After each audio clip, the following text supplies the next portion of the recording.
পদজাকে নতুন করে আবার সাজানো হয়েছে। বাসরাত নীতি হাওয়ালদার বাড়ির হাজারটা নীতি সেসব পালন হচ্ছে। পদজার নিয়ম নীতি পূরণ করছে ঠিকই, তবে মন অন্য জায়গায়। বিকেল সে দেখেছে আমি রিদওয়ানের পাঞ্জাবির কলার দুই হাতে ধরে কিছু বলেছে, খুব রেগেছিল। তবে কি রিদওয়ান এসেছিল রাতে? ও বউ ওঠো, এখন ঘরে লিয়া খালি দুইজন মিলা দুই রেখাত নফল নামাজ পইরা লইবা। আনিসা লাও, যাও লইয়া যাও, দিয়াও ঘরে, বললেন ফারিনা। পদ্মজা কল্পনার জগৎ থেকে বেরিয়ে বাস্তবে ফিরে আসলেন। খলিল হাওলাদারের দুই মেয়ে, শাহানা শিরিন এবং আনিসা পদ্মজাকে নিয়ে দ্বিতীয় তলায় ওঠে। আমিরের ঘরে ঢুকতে আর কয়েক কদম বাকি। পদ্মজা ঘোমটা আড়াল করে চোখ তুলে তাকায়। দরজায় গোলাপ ফুল দিয়ে সাজানো টকটকে লাল গোলাপ। হাওলদার বাড়ির গোলাপ বাগান অলন্দপুরের খুব জনপ্রিয়। পদ্মজা শুভ্র শীতল অনুভূতি হয়, কত সুন্দর দেখাচ্ছে। ঘরে ঢুকে তাজা গোলাপের ফুলের ঘ্রাণ, শরীর মন অবশ হয়ে আছে।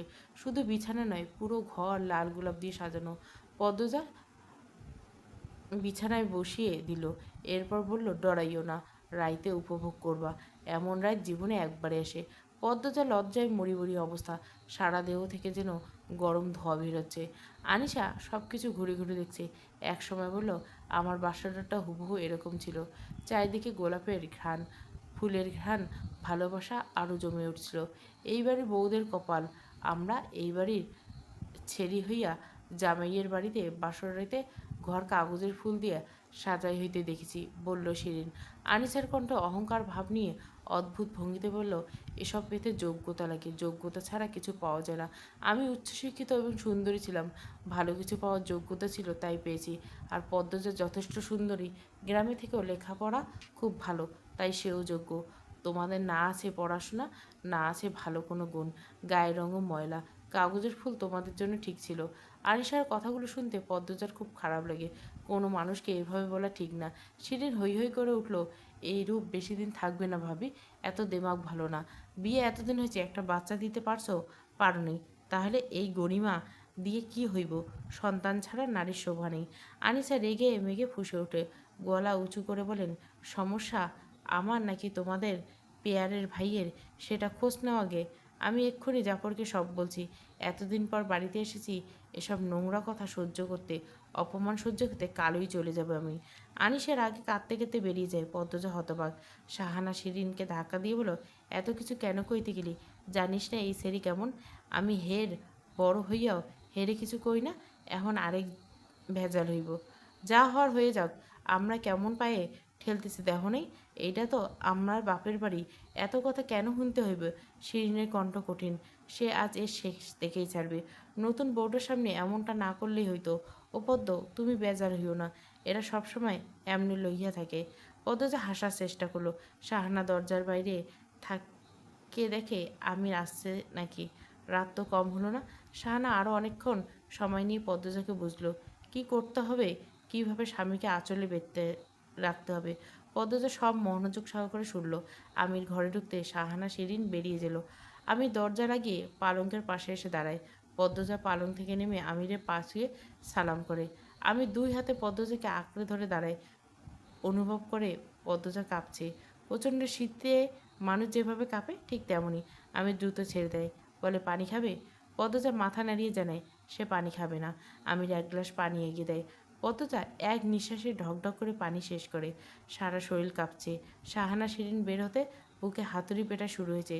ঘরে 4টা হেরিকেন জ্বালানো, যেদিকে চোখ যায় সেখানে গোলাপ ফুল, ফুলের ঘ্রাণে চারিদিক মৌ মৌ করছে। এমন পরিবেশে বিয়ের প্রথম রাতে পরপুরুষের স্বামীরূপে দেখা কোনো সহজ অনুভূতি নাই। আমির গ্লাস নিয়েতে এগিয়ে আসলে পদ্মজা আটকে উঠে এক কদম পিছিয়ে যায়। আমির একটু শব্দ করে হাসে। আমির ভীতু ভীতু চোখে তাকায়। আমির বলে, হাতে গ্লাস নিয়ে সারা রাত কাটাবে নাকি? দাও, আমার কাছে দাও। পদ্ম আমির গ্লাস টেবিলের উপর রেখে আসে। পদ্মজা পালঙ্কের এক কোণে চুপটি করে বসে আছে। তার ডান পা অনবরত কাঁপছে। মনে মনে দোয়া করছে মাটি যেন ফাঁক হয়ে যায়, আর সে তার ভিতরে ঝাঁপ মেরে পাতালে হারিয়ে যেতে চায়। নয়তো লজ্জা আড়ষ্টতা প্রাণ এক্ষুনি গেল বুঝি। আমি দূরত্ব রেখে পদ্মজা সোজাসুজি বসে। পদ্মজা এক পা যেন কাঁপছে, স্পষ্ট দেখা যাচ্ছে। তার দৃষ্টি অস্থির, এদিক ওদিক তাকাচ্ছে। আমির মজা করে জানতে চাইল, পালানোর পথ খুঁজছো নাকি? না না, বলল পদ্মজা। তাহলে কি খুঁজছো? পদ্মজা নিরুত্তর রইল। আমির পদ্মজার আরও কাছে এসে এক হাতে পদ্মজার এক হাত ছুঁতে পদ্মজা ও মাগু বলে চিৎকার করে উঠল। আমির পদ্মজা আকস্মিক চিৎকারে থতমত খেয়ে গেল। পদ্মজা ভয়ে ঢুকিল। সময়টা যেন যাচ্ছে না। সে যদি পারত পালিয়ে যেতে। ভয়ঙ্কর অনুভূতি খেলা চারিদিকে। আমির হাঁ করে পদ্মজার দিকে অনেকক্ষণ তাকিয়ে থাকে। এরপর দূরে গিয়ে বসে। পদ্মজা বলল, আমার সাথে সহজ হওয়ার চেষ্টা করো। আমার দিকে ফিরে বসো, গল্প করি। পদ্মজা আমিরের দিকে ফিরে বসে, তবে দৃষ্টি বিছানার চাদরে নিবদ্ধ। আমির প্রশ্ন করে, আমার সম্পর্কে কতটুকু জানো? খুব কম, মিনমিনিয়ে বলে পদ্মজা। আমি তোমার চেয়ে 12 বছরের বড়। জানো? এখন জানলাম। তবে আপনার আচরণ ছোটদের মতো। পদ্মজা মৃদু হেসে আমিরের চোখের দিকে তাকিয়ে বলল। আমির বলল, আমার চারিত্রের বৈশিষ্ট্য আরও আছে। বুঝতে পেরেছি। আপনার কথাবার্তা এখন বড়দের মতো মনে হচ্ছে। ঢাকায় আমার ব্যবসা আছে, শুনেছি। আমার সাথে তোমাকে ঢাকাও যেতে হবে। আচ্ছা। এই বাড়ির চেয়ে বিশাল বড় বাড়িতে আমি একা থাকি।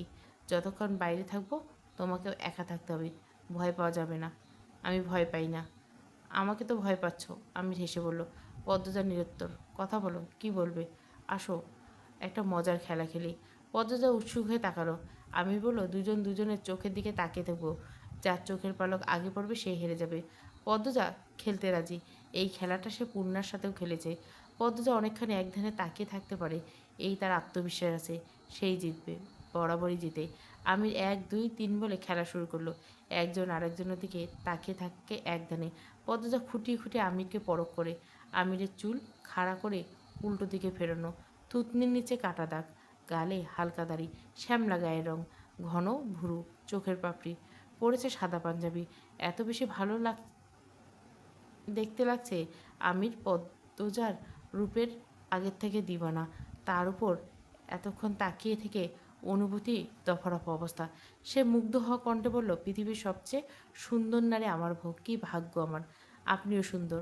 কথাটা মুখ ফসকে বলে ফেলল পদ্মজা। যখন বুঝতে পারল লজ্জায় মাথা নত করে ফেলল। আমির খুশিতে বাকুম বাকুম হয়ে বলল, তোমার পালক পড়ছে, আমি জিতে গেছি। পদ্মজা লজ্জায় নখ ফুটাতে থাকে। আমি নিজের চুলে হাত বুলাতে বুলাতে বলে, আমি জানি আমি কতটা সুন্দর। রংটা একটু কালো হতে পারে, তবে আমি সুন্দর। তোমার মুখ থেকে শোনার পর থেকে ধরে নিলাম পৃথিবীর সেরা সুন্দর পুরুষ, সে নাম আমির হাওলাদার। পদ্মজার 2 ঠোঁট নিজের শক্তিতে আলগা হয়ে গেল। সে আমিরের দিকে তাকিয়ে ভাবছে, মানুষ নিজের প্রশংসা নিজে কীভাবে করতে পারে। আমিরের ভাব দেখে মনে হচ্ছে সে সত্যি পৃথিবীর সেরা সুন্দর পুরুষ। পদ্মজা ফিক করে হেসে দিল। আমি তাকালো। বলল, হাসছো কেন? পদ্মজা হাসি চেপে বলল, কই না তো। আপনার আম্মা বলছে 2 রেখাত নফল নামাজ আদায় করতে। আমার আম্মা তোমার আম্মা না? হুম। এখন থেকে আপনার আম্মা না, শুধু আম্মা বলবে। গয়নাগাটি নিয়ে নামাজ পড়বে, অসুস্থ হবে না? খুলো এবার। পদ্মজা অবাক হয়ে জানতে চাইল। শিরিন আপা বললেন গয়নাগাটি নাকি স্বামী খুলে দেয়। তাহলে? আমি তীক্ষ্ণ চোখে তাকাই। ঠোঁটে বাঁকা হাসি নিয়ে বলে, তাই নাকি? তাও খুলে দেয়। পদ্মজা দ্রুত চোখ সরিয়ে নিল। আমতা আমতা করলো, এটা বোধহয় নিয়ম না, তাই আপনি জানতেন না। আমি পারবো। 2 রেখাত নফল নামাজের সাথে তাহাজ্জুদ নামাজটা পড়েছে 2 জন। আমি তাহাজ্জুদের নামাজের নিয়ম জানি না। পদ্মজা হাতে কলমে শিখিয়ে দিয়েছে। আমির মন দিয়ে শিখছে এবং নামাজ পড়ছে। এরপর পদ্মজা জানলার সামনে গিয়ে দাঁড়ানো। জানলার সামনে বিশাল বড় জঙ্গল। সে আমিরকে প্রশ্ন করলো, ওই এই জঙ্গল নাকি কি আছে? আমি পদ্মজার প্রশ্ন শুনিনি। সে এক দৃষ্টিতে তাকিয়েছে পদ্মজার দিকে। গায়ে কোনো অলংকার নেই। খোলা চুল কোমর অবধি নেমেছে। মধ্যরাতের বাতাসে তার চুলগুলো উঠছে। আমির অনুভূতিকে প্রশ্রয় দেয়। পদ্মজা কোমর পিছন থেকে 2 হাতে জড়িয়ে ধরে। পদ্মজা কেঁপে ওঠে। বড় করে নিঃশ্বাস নেওয়া অনুভব করে গভীরভাবে। পদ্মজার হৃৎপিণ্ড থমকে যায়। পায়ের তলার মাটি শিরশির করে ওঠে। তবে অদ্ভুত বিষয়, গুরুর মতো আমিরের স্পষ্ট অস্বস্তি দিচ্ছে না তাকে, বরং ধারালো কোনো অজানা অনুভূতি তলিয়ে নিয়ে যাচ্ছে। আমির পদ্মজার ঘাড়ে থুতনি রেখে বলল, প্রথম যেদিন তোমাকে দেখি সেদিন মনে মনে পণ করি তোমাকেই বিয়ে করবো। তবে ভাবিনি প্রথম দিন আমার কারণে এতটা অপদস্থ হতে হবে তোমাকে। অনেক চেষ্টা করেছি, সব আটকানোর পাইনি। সেদিন বাড়ি ফিরে আব্বাকে বলি আমি বিয়ে করতে চাই পদ্মজাকে। প্রথম প্রথম কেউ রাজি হচ্ছিল না, পরে রাজি হয়ে যায়। মনে হচ্ছে চোখের পলকে তোমাকে পেয়ে গেছি। পদ্মজা নিশ্চুপ। সে অবাধ্য অজানা অনুভূতির সাথে যুদ্ধ করবে নাকি সখ্যতা করবে ভাবছে। আমির পদ্মজাকে ঘুরিয়ে নিজের দিকে ফেরায়। পদ্মজা পাথরের মতো শক্ত হয়ে গেছে। আমির বলল, তোমায় আমি পদ্ম ফুল দিয়ে একদিন সাজাবো, নিজে হাতে সাজাবো। কথা বলো। আল্লাহ আবার কাঁপছে। আমাকে শক্ত করে জড়িয়ে ধরো, স্থির হতে পারবে। এই কি হলো? পদ্মজার শরীরের ভার ছেড়ে দিয়েছে আমির উপর। আমি দুই হাত শক্ত করে ধরে রাখে। সেদিন রাতে জান্নাতে সুভাষ এসেছিল ঘরে। পদ্মজার নিজের অস্তিত্ব পুরো অংশ জুড়ে স্বামীরূপে এক পুরুষকে অনুভব করে। ভালোবাসা শুরু হয় সেখান থেকে। মন মাতানো ছন্দ সুর দিয়ে শুরু হয় জীবনে প্রথম প্রেম, প্রথম ভালোবাসা। সকাল থেকে বাতাস বইছে, কাছাকাছি কোথাও বৃষ্টি হয়ে গেছে তাহা এমন আমেজ সেই বাতাসে। একটু শীতল চারপাশ। গরুর গাড়ি চড়ে পদ্মজা যাচ্ছে বাপের বাড়ি। পাশে আছে আমির এবং লাবণ্য। পদ্মজার পরনে সবুজ শাড়ি, ভারী সুতির কাজ, গা ভর্তি গহনা। এসব পরে থাকতে অস্বস্তি হচ্ছে, কিন্তু ফারিনা বেগমের কড়া নিষেধ। কিছুতেই গহনা খোলা যাবে না। আমির পদ্মজার এক হাত শক্ত করে ধরে রেখেছে, ছেড়ে দিলে যেন হারিয়ে যাবে। আমিরের এহেন পাগলামি পদ্মজা বেশ আনন্দ দিচ্ছে। সে চাপাসর বলল, কোথাও চলে যাচ্ছি না, আস্তে ধরুন। আমি চটপট করে নরম স্পর্শে পদ্মজার হাত ধরল। পদ্মজা বলল, মনে আছে তো কি বলেছিলাম কি? সঙ্গে সঙ্গে পদ্মজা হাই হাই করে উঠল। অমনি ভুলে গেছেন? আমি শূন্যতার দিকে তাকিয়ে মনে করার চেষ্টা করলো। সকালে ঘুম ভাঙার পর দেখলো পদ্মজা নতুন শাড়ি পরে দাঁড়িয়েছে। আমি মিষ্টি করে হেসে বলল, এদিকে আসো। পদ্মজা ছোট ছোট পা ফেলে আমিরের পাশে দাঁড়ায়। আমির খপ করে পদ্মজার হাত ধরে বিছানায় বসিয়ে দিয়ে বলে, কখন উঠেছ? যেভাবে টান দিলেন ভয় পেয়েছি তো। এত ভীতু কখনোই না। তা অবশ্য ঠিক। উঠুন, আম্মা আপনাকে ডেকে নিয়ে যেতে বলেছে। কেন? জরুরি দরকার নাকি? আমি জানি না, উঠুন আপনি। এই তুমি তো কম লজ্জা পাচ্ছ? পদ্মজার মুখ লাল হয়ে ওঠে। সে বিছানা থেকে দূরে সরে দাঁড়ায়, মাথা নত করে বলে, আপনি লজ্জা দিতে খুব ভালোবাসেন? আমির হাসতে হাসতে বিছানা থেকে নামলো। বলল, তোমার চেয়ে কম ভালোবাসি। আচ্ছা, তুমি কবে ভালোবাসবে বলো তো? পদ্মজা পূর্ণ দৃষ্টিতে আমিরকে দেখল। আমির আভারা হাসলো। তারপর পদ্মজার দিকে এগিয়ে এসে বলল, যেদিন মনে হবে তুমি আমাকে ভালোবাসো বলবে, কিন্তু সেদিন আমার জীবনের শ্রেষ্ঠ সময় হবে। পদ্মজা তখনও এক দৃষ্টিতে তাকিয়ে আছে। আমির হাত নাড়িয়ে পদ্মজার পলক অস্থির করে বলল, কি ভাবছো? কিছু না। কিছু বলবে? আজ ওই বাড়িতে যাব আমরা, এটাই তো নিয়ম। আপনি একটু বেশরম। আমি চকিত তাকালো। পদ্মজা ঠোঁট টিপে হেসে চোখ সরিয়ে নিল। আমি আমতা আমতা করলো, তাতে কি হয়েছে? কিছু না। কি বলতে চাও বলো? বড়দের সামনে আমাকে নিয়ে এত কথা বলবেন না। মানুষ কানাকানি করে, আপনাকে বেলাস বেশরম বলে। আমার বউ নিয়ে আমি কি করব আমার ব্যাপার, কিন্তু আমাকে অস্বস্তি দেয়। পদ্মজা করুণ স্বরে বলল। আমি নিবল, আচ্ছা ঠিক আছে, নিয়ন্ত্রণের চেষ্টা করব। সত্যি আমার আম্মার সামনে ভুলেও পদ্মজা পদ্মজা করবে না। ইশারা দিতেই চলে আসবে। তাহলে ডাকাডাকি করবো না? পদ্মজা হাসলো। আমি ঈষৎ হতচকিত বলল, হাসছো কেন? এমনি। মনে রাখবেন কিন্তু। হুম, তুমিও মনে রাখবে। সকালে দৃশ্য থেকে বেরিয়ে আসছে আমির। পদ্মজা বলল, মনে আছে। তোমার অস্বস্তি হয় এমন কিছু করব না। আমিরের কথায় পদ্মজা সন্তুষ্ট হয়। নিজেকে পরিপূর্ণ মনে হচ্ছে। উত্তেজনায় কাঁপছে। বা আমাকে দেখবে দুদিন পর। 2 দিন কিছু পাল্টেছে। পদ্মজা মনে ভাবছে, আম্মা বোধহয় শুকিয়ে গেছে। আমাকে ছাড়া আম্মা নিশ্চয় ভালো নেই। পদ্মজা খারাপ লাগা কাজ করতে থাকে। ছটপটানি মুহূর্তে বেড়ে যায়। আমি জানতে ছিল, পদ্মজার শরীর খারাপ হচ্ছে না অস্বাভাবিক লাগছে? আম্মাকে অনেক দিন পর দেখবো। অনেক দিন কোথায়? 2 দিন মাত্র। অনেক দিন মনে হচ্ছে। এই তো চলে এসেছি, ওই যে তোমাদের বাড়ি।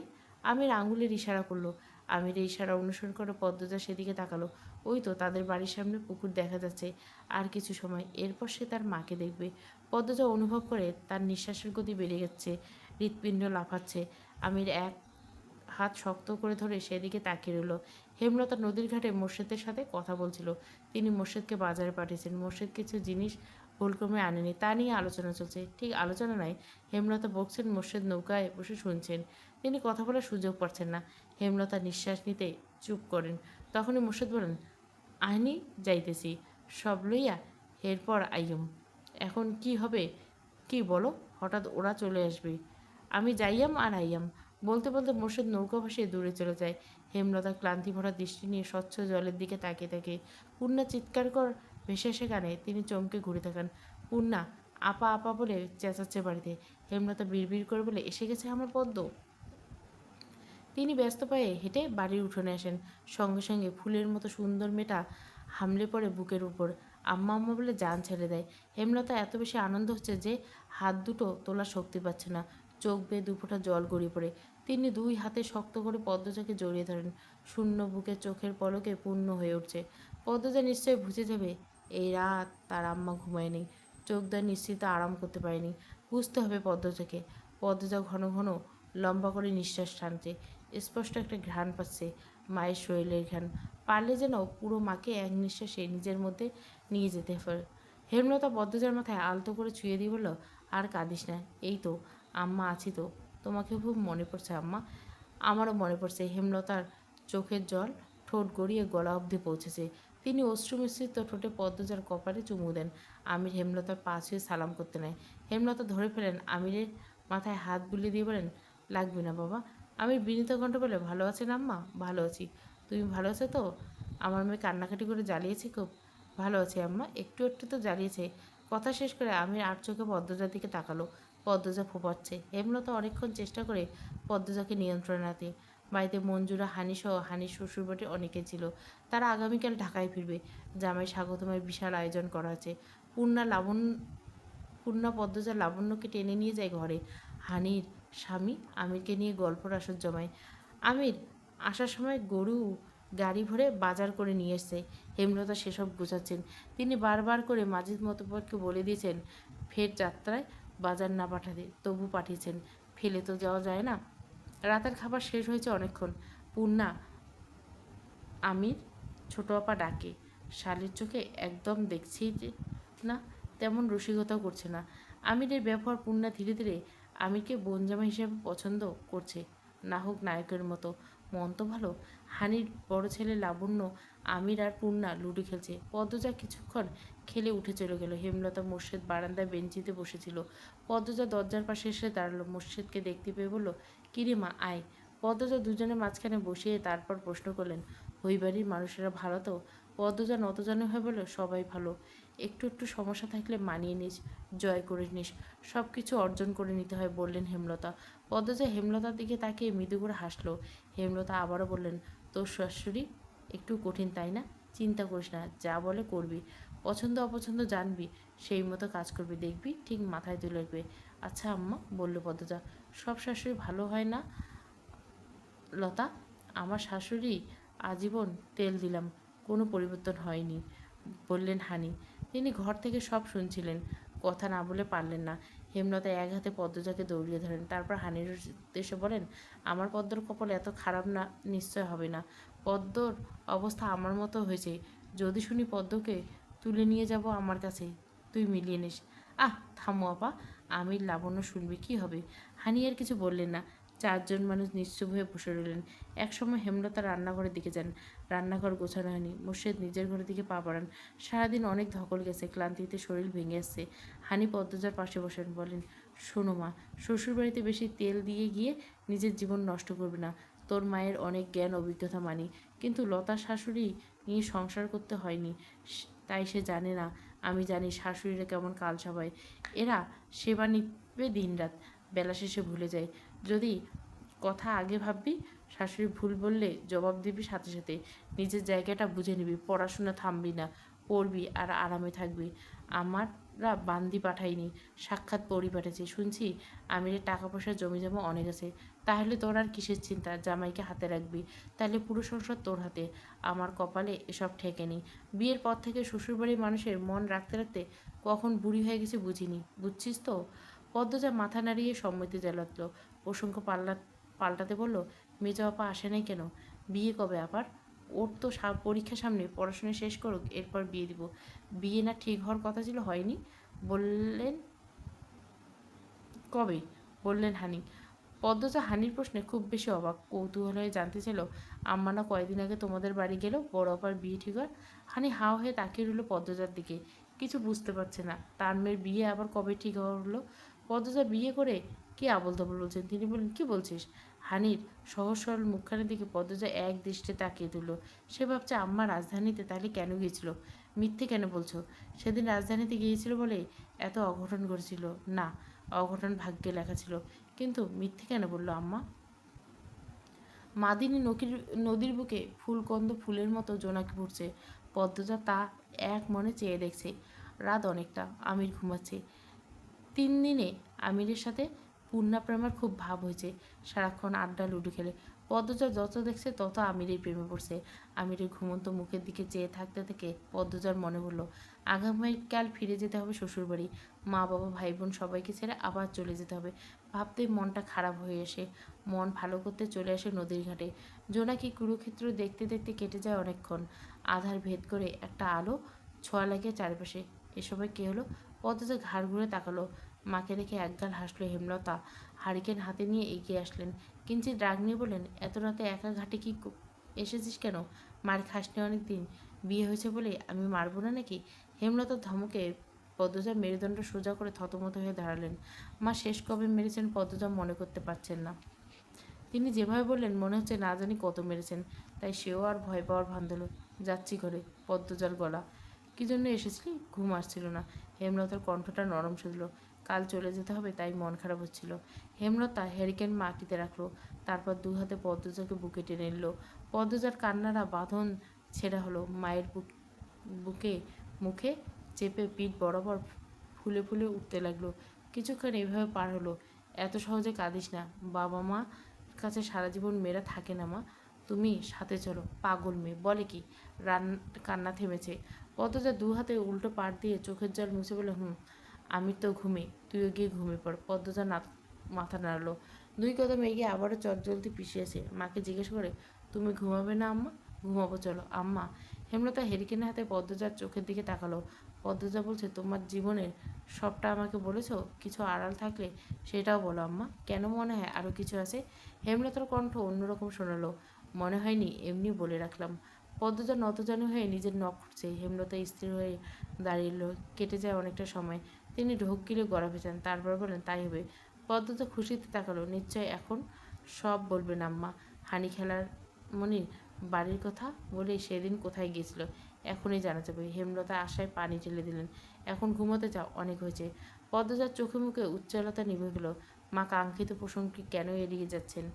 পদ্মজা সরাসরি জিজ্ঞাসা করার অনেক চেষ্টা করছেন, কিন্তু পারছেন না। জড়তা ঘিরে রেখেছে তাকে। মা সবসময় নিজ থেকে সব বললেন। নিশ্চয় কোনো কারণে এই বিষয়ে চুপ আছেন। পদ্মজা মনে মনে নিজেকে সান্ত্বনা দিল। একদিন আম্মা বলবেন, অবশ্যই বলবেন। কালো মেঘে ঢাকা আকাশ, ঝেরঝেরে বৃষ্টি পড়ছে। লাহারি করে বারান্দা হাত পা ছড়িয়ে বসে আছে হেমলতা। আজান পড়ছে। চারিদিকে এক মায়াবী ঘনছায়া। মন বিষাদময়। পদ্মজা দুপুরে মোড়ল বাড়ি ছেড়েছে। বিদায় মুহূর্তে একটু স্বস্তির ছিল না। মেয়েটা এত কাঁদতে পারে? তবে হেমলতার চোখ শুকনো ছিল। মায়ের চোখ শুকনো দেখে কি পদ্মজার কষ্ট পেয়েছে কে জানে। হেমলতা বারান্দা ছেড়ে গিয়ে আবিষ্কার করলো শক্তির অবস্থান শূন্য। তিনি বসে পড়েন, হেসে ফেলেন।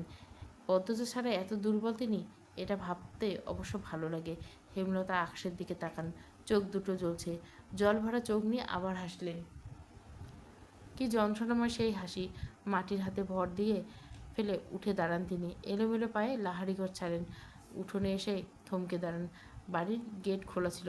পাতলা অন্ধকার ভেদ করে একটি নারী অবয়ব এগিয়ে আসছে বাড়ি থেকে। হেমলতা নারীর ছায়াটি স্পষ্ট দেখার জন্য অধীর আগ্রহে তাকিয়েছেন। গেটে কাছাকাছি আসতে হেমলতা আন্দাজ করতে পারেন কে এই নারী। তিনি মৃদু এগিয়ে যান। অনেক দেরি করলেন আসতে। বাসন্তী উঠোনে পা রেখে বললেন, আপনি আমাকে চেনেন? হেমলতা জবাব না দিয়ে বাসন্তীর ব্যাগ নিতে হাত বাড়ালেন। বাসন্তীর ব্যাগ আড়াল করে ফেলেন। তিনি খুব অবাক হচ্ছেন। মনে যত সাহস নিয়ে এসেছিলেন সব ভেঙে চুরমার। হেমলতা বললেন, আপনি এই বাড়িতে নির্দ্বিধায় থাকতে পারেন। আমি বা আমার সন্তানের পক্ষ থেকে কোনো আপত্তি নেই। আপনি আমাকে চিনলেন কিভাবে? সে যেভাবেই চিনি। জেনে কী লাভ? আপনি প্রথম দিন একা আসতে পারতেন লোকজন না নিয়ে। বাসন্তীর এবার ভয় করছে। শরীর দিয়ে ঘাম ছুটছে। একটা মানুষ সতীন দিকে এত স্বাভাবিক কী করে হতে পারে? তিনি তো ভেবে নিয়েছিলেন যুদ্ধ করে স্বামীর বাড়িতে বাঁচতে হবে। বাসন্তীর ধপধপে সাদা চামড়া লাল বর্ণ ধারণ করছে। হেমলতার কথার দৃষ্টি এত ধারালো মনে হচ্ছে তার। হেমলতা বাসন্তীকে চুপ থাকতে দেখে বললেন, আপনি বিব্রত হবেন না। এটা আপনার সংসার, আসুন। হেমলতা আগে আগে এগিয়ে যান। বারান্দা অব্দি এসে পিছনে ফিরে দেখেন বাসন্তীর থায় দাঁড়িয়েছেন। হেমলতা কথা বলার জন্য প্রস্তুত হন, তখনই এক পুরুষ এলে হুঙ্কার ভেসে উঠল, তুই এইখানে আইসুস কেন? মোর্শেদের কণ্ঠ শুনে বাসন্তী কেঁপে উঠলেন। মোর্শেদ এড়িয়ে লোকজন বনেদি লোকের প্রতি ক্ষণিকের জন্য আকৃষ্ট হয়ে পড়ছিলেন তিনি। এরপর থেকে মোর্শেদ আর তার সম্পর্কে ফাটল ধরে। মোর্শেদ ত্যাগ করে তাকে, কিন্তু তিনি একসময় বুঝতে পারেন কোনটা ভুল কোনটা সঠিক। সংসারের প্রতি টান অনুভব করে ফিরে আসতে চান। মোর্শেদ জায়গা দিলেন না। ততদিনে মোর্শেদ দ্বিতীয় স্ত্রীর প্রতি ভালোবাসা উপলব্ধি করবেন। মোহ ছেড়ে তিনি আসেন হেমলতার কাছে, নিজের সন্তানের কাছে। বাইর হও, যাও কইতেছি, বাইর হও আমার বাড়ি থেকে। মোর্শেদ বাসন্তীকে ধাক্কা দিয়ে বেরিয়ে যেতে বলে। বাসন্তী হুমড়ি খেয়ে পড়তে গিয়েও নিজেকে সামলে নেয়। চোখ গরম করে মোর্শেদের দিকে তাকান, বললেন, এটা আমার সংসার, আমি যাব না। বাসন্তী ভালোই ভালোই করতেছি, যাও এখান থেকে, নইলে তোমার লাশ ফেলাই দিলাম। বাসন্তী কিছু কঠিন কথা শোনাতে গিয়েও শুনলেন না। হেমলতা উঠোনে নেমে আসেন। যখন বিয়ে করছে তখন হচ্ছিল না, তখন সংসার দিতে আপত্তি? তুমি জানো না লতা, এই মহিলা কত খারাপ। এই মহিলা লোভী, লক্ষরের বাচ্চা, মাদারির বাচ্চা। কি বলছে সব, মুখ সামলাও। মোর্শেদের কপালে রাগ দপদপ করছে, নিঃশ্বাস ঘন আসছে। বাসন্তীকে পেটাতে হাত নিষ্পিস করছে, তবু হেমলতার কথায় তিনি থামেন। কিন্তু তীক্ষ্ণ চোখে তাকিয়ে রইলেন বাসন্তীর দিকে। হেমলতা বললেন, আপনি ঘরে যান, এই ঘর আপনারও, ওনার কথা মনে নেবেন না। আমার ঘরে এই মহিলা ঢুকলে খারাপই হইয়া যাইব।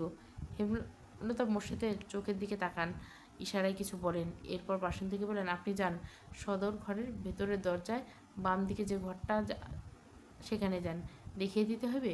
বাসন্তী কিছু না বলে গট গট আওয়াজ তুলে বারান্দা পেরিয়ে সদর ঘরে ঢুকেন। হাত পা কাঁপছে তার। হেমলতার ব্যবহার স্বাভাবিক হলেও অস্বাভাবিক ঠেকছে। সেদিন বৃষ্টি ভেজে ফেরার জন্য জ্বরে বিছানায় পড়েন। কয়েকদিন জ্বর এতটাই নেতিয়ে যে ওঠার শক্তি ছিল না। শরীরটা একটু চাঙ্গা হতে আবার আসেন। এত সহজে সব পেয়ে যাবেন জানলে জ্বর নিয়ে চলে আসতেন। মোর্শেদ অসহায় কণ্ঠে হেমলতার দিকে তাকান, বললেন, এমনটা করলা, আমি এর সাথে থাকতে পারব না। ঠান্ডা হও, তুমি কিছুই জানো না। যেদিন আমরা ঢাকা থেকে ফিরি সেদিন উনি এসেছিলেন লোকজন নিয়ে। এরপর আমার মেয়েদের জীবনে অন্ধকার নেমে আসে। পরিস্থিতি হাতের নাগালে চলে যাওয়াতে উনি সেদিন ফিরে গিয়েছিলেন। বিয়ের দিন বেআই সাহেব বললেন, বেআইয়ের কাছে কামরুল মিয়াও অভিযোগ করেন। বেআইয়ের কামরুল ভাইকে বলেন ব্যাপারটা এখন ছড়াছড়ি না করতে, এতে ওনার সম্মান নষ্ট হবে। যে বাড়িতে ছেলে বিয়ে দিচ্ছেন সেই বাড়ির কর্তার প্রথম বউ আছে, বউ আবার একজন পরনারীর মেয়ে। অধিকার নিতে লোকজন নিয়ে বৈঠক বসাবে, এসব সত্যি অসম্মানজনক। তিনি আমাকে অনুরোধ করছেন ব্যাপারটা যেন নিজেদের মধ্যে মিটিয়ে নেই। আর বাসন্তী আপাতত কোনো দোষ নেই। সবচেয়ে বড় কথা হলো আমার সংসার হাল ধরার জন্য একজন দরকার, খুব দরকার। হেমলতার শেষ কথাগুলো করুণ শোনালো। মোর্শেদ বিস্ময়ে তাকিয়েছে। বাসন্তী এত কিছু করেছে ভাবতেই পারছে না। মোর্শেদ কণ্ঠ খাদে নামে বলেন, তারে আমি মানতে পারতেছি না। বুঝাই শুনে বাহির করে দাও। তুমি আমার কথাগুলো শোনো, থাকতে দাও ওনাকে, ক্ষমা করে দাও। আমি জানি সে কি করছে, যাই করুক, ক্ষমা করে দাও। মোর্শেদের মাথায় খুন চেপেছে। তিনি কি করবেন কি বলবেন ভেবে পাচ্ছেন না।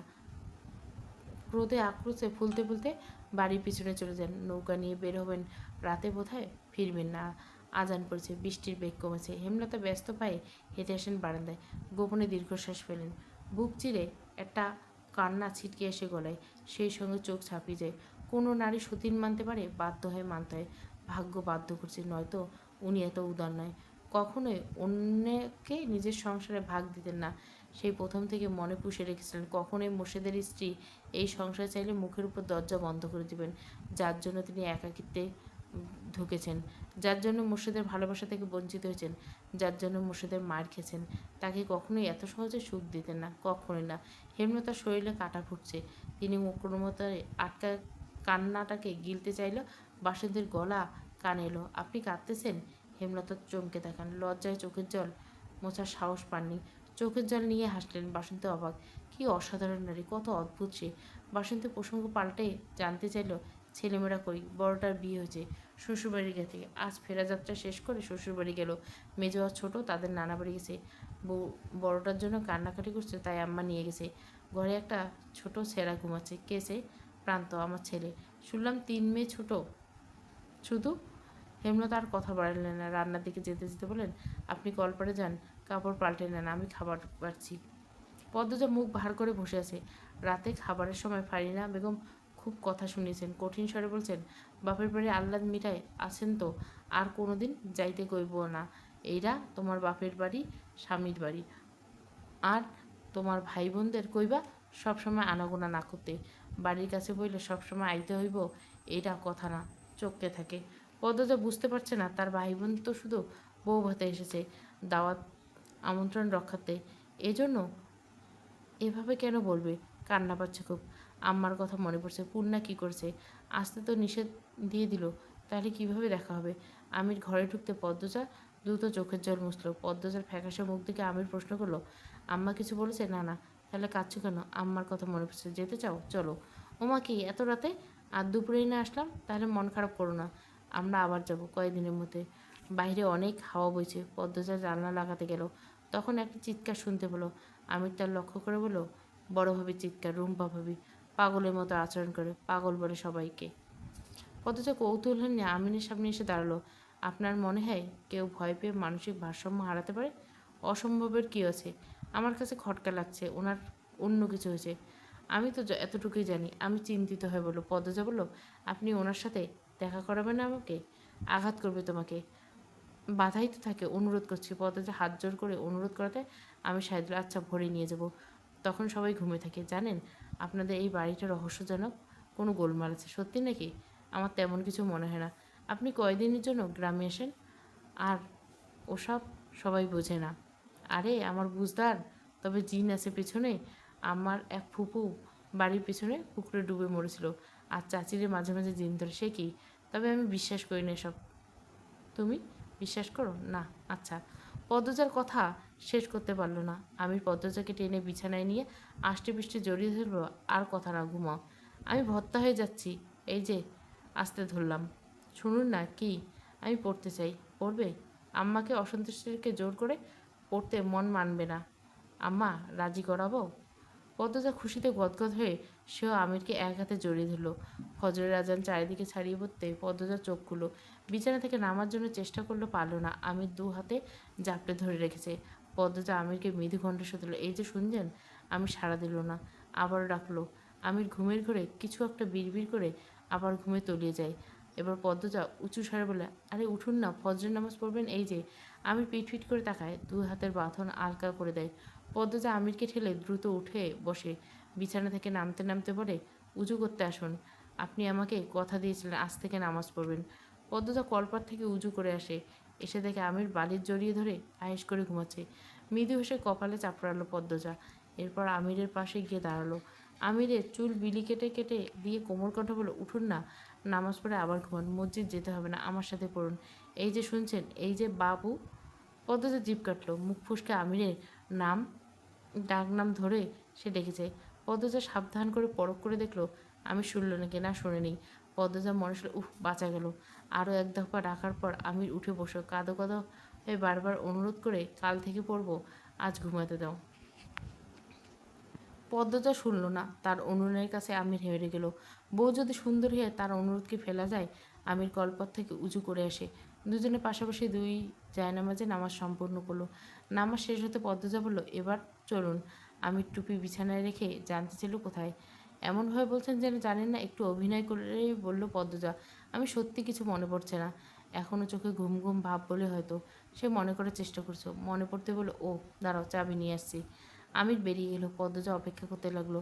জানলার পাশে দাঁড়াতে ভোরের স্নিগ্ধ বাতাস সর্বাঙ্গ চাঙ্গা হয়ে গেল। বাইরে সবেমাত্র ভোরের আলো। পদ্মজার চিৎকার চাহনিতে দেখছে বাড়ির পিছনের জঙ্গল। কি সুন্দর সব কিছু। এত এত গাছ, অযত্নে গড়ে ওঠা বন জঙ্গলের জন্য একটু বেশি আকর্ষণীয়। প্রাকৃতিক রূপ দেখতে আচমকা চোখে পড়ল রানীকে। রানীর পরনে আকাশি রঙের সালোয়ার কামিজ। সে জঙ্গলের ভিতর যাচ্ছে। চোর চুরি করার সময় যেভাবে চারপাশ দেখে, রানীও ঠিক সেভাবে চারপাশ দেখে। পদ্মজা নিঃশ্বাস বন্ধ করে পুরো দৃশ্য দেখল। রানী গভীর জঙ্গলে আড়লে চলে যায়। তখনই আমির এসে, পদ্মাবতী। আমিরের ডাকে পদ্মজা মৃদু কেঁপে উঠল। আমির কপাল কুঁচকে প্রশ্ন করলো, কিছু কি হয়েছে? না, কি হবে, চলুন আমরা যাই। পদ্মজা যে কোনো কথা এড়িয়ে গেছে তা বেশ বুঝতে পারলো আমির। তারপর প্রশ্ন করলো। পদ্মজা আমিরকে রানীর কথা বলতে গিয়েও পারল না। সে ভাবছে আগে রানী আপাকে জিজ্ঞাসা করতে হবে। এখনই বলা ঠিক হবে না। উনি কী ভাববেন আবার। রুম্বার ঘরের বাইরে দরজা খুলতে ক্যাচ ক্যাচ আওয়াজ হলো। পদ্মজা ঘরে ঢুকার আগে জানলা খুলে দেয়। তারপর পালঙ্কের দিকে তাকালো। পালঙ্ক শূন্য। পদ্মজা আমিরের দিকে জিজ্ঞাসা দৃষ্টিতে তাকায়। আমির ইশারা করে পালঙ্কের নিচে দেখতে।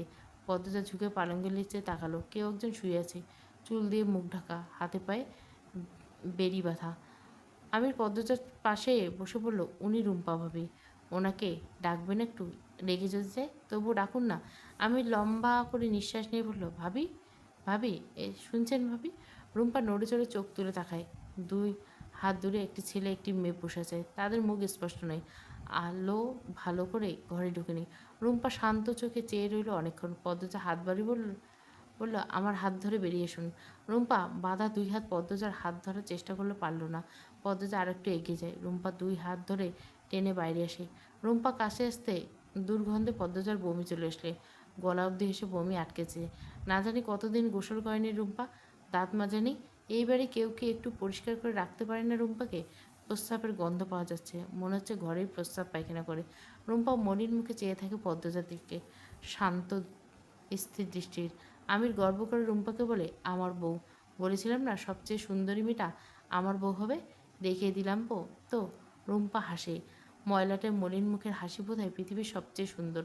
অনেকদিন গোসল না করার কারণে চেহারা, হাত পা ময়লাটে হয়ে গেছে, নখগুলো বড় বড়, নখের ভেতরে ময়লার স্তূপ, ঠোঁট ফেটে চৌচির, টলমল করা চোখ, দেখে মনে হচ্ছে এক্ষুনি চোখ দিয়ে বর্ষণ করবে। রুম্পা পদ্মজাকে শান্ত কণ্ঠে বলল, এ তো মেলা সুন্দর সেরি, তোমার নাম কি তা? পদ্মজা খুশিতে জবাব দিল, উম্মে পদ্মজা। ছোটো ভাই, এত সুন্দর সেরি কই পাইলেন? এ যে চাঁদের লাখান মুখ। রুম্পা আরও কাছে এসে বসলো পদ্মজা।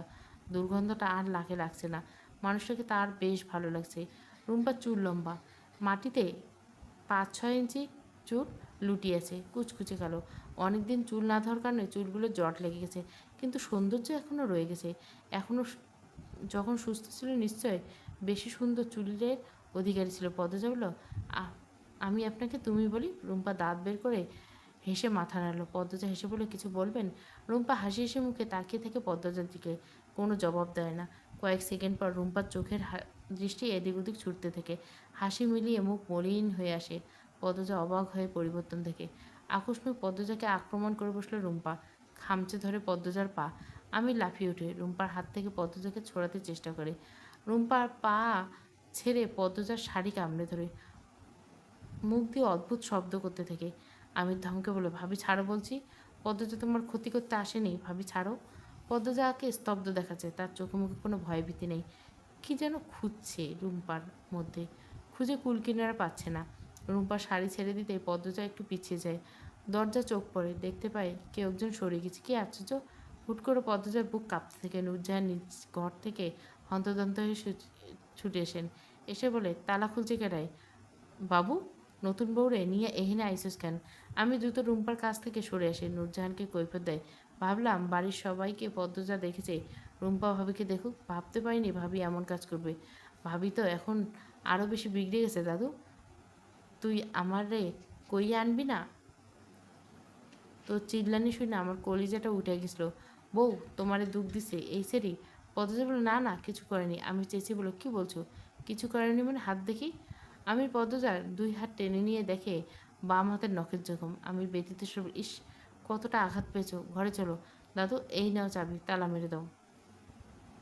আমি পদ্মজাকে টেনে নিয়ে বেরিয়ে যাই। বেরোবার আগ মুহূর্তে পদ্মজা রুম্পার দিকে তাকালো, দেখতে পেল রুম্পা আর চোখে তাকে দেখছে। সেই চোখে স্নেহ, মমতা, একটু হাসিও লেগে আছে। পদ্মজা মাথা চক্কর দিয়ে এসলো। ঘরে এসে আমিরকে বলল, ওনার যত্ন কেউ নেয় না কেন? দেখনি কীরকম করলো? এই ভয়ে কেউ যায় না। শুরুতে তোমাকে দেখে যদি রেগে যেত, তখনই তোমাকে নিয়ে চলে আসতাম। সবাইকে ভাবি তুই করে বলে, তোমাকেও তুমি বলে সম্বোধন করতে দেখে ভাবলাম বোধহয় তোমাকে পছন্দ হয়েছে, তাই আঘাত করবে না। কিন্তু ধারণা ভুল। আপনি অকারণে চাপ নিচ্ছেন। নখের দাগ বসেছে, শুধু রক্ত চলে এসেছে, এইটুকু ব্যাপার না। আমি তুলো দিয়ে পদ্মজার হাতের রক্ত পরিষ্কার করে দিল। তারপর বলল, আর ওইদিকে পা দেবে না। আমার কণ্ঠ শোনা যাচ্ছে, লাবণ্যকে ঘুম থেকে তুলছে। লাবণ্য ফজরে উঠতে চায় না। আমি হেসে বলল, আমি যাই। কোথায়? আম্মা সকাল সকাল রান্নাঘরে যেতে বলছে। তুমি রান্না করবে কেন? অনুরোধ এমন করবেন না, আমি আমার বাড়িতেও কাজ করছি, টুকটাক কাজ করছি। এখন না গেলে আম্মা রেগে যাবে, রাগানো ঠিক হবে না। এসব ভালো লাগে না পদ্মজা, আমি আসছি। পদ্মজা ব্যস্ত পায়ে বেরিয়ে যায়, আমিরের কথা বলার সুযোগ না দিয়ে। পদ্মজা পর্ব 10, পুরো গল্প প্লেলিস্টে।